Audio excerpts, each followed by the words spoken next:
জন্য আল্লাহ বানিয়ে মিলাদ শরীফ খোদা রব্বুল আলামিন সাদকা নিয়ত করে আল্লাহ আপনি কোরআনুল কারীমে বলেছেন সাদকাতু তারুদ্দুল বালা।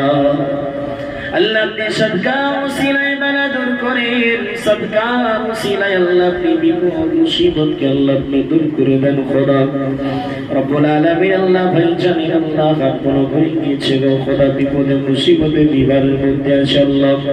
ডাক্তারের কোনো ক্ষমতা নাই, ওষুধের কোনো ক্ষমতা নাই বাবুদের, ওষুধ পেটের মধ্যে যে আপনার হুকুমের দিকে অপেক্ষা করে খোদা রব্বুল আলামিন। আল্লাহ তিনার জন্য আল্লাহ কি সব কিছু ইন্তজাম করা হয়েছে আল্লাহ রব্বুল আলামিন। সমস্ত মেহমানদারি খরচ আল্লাহ ওয়াসি ভাইজান করেছে খোদা রব্বুল আলামিন। সুস্থ থাকার জন্য দোয়ার দরখাস্ত করেছে খোদা। আমরা সকলে আপনার দরবারে তার জন্য হাত তুলেছি।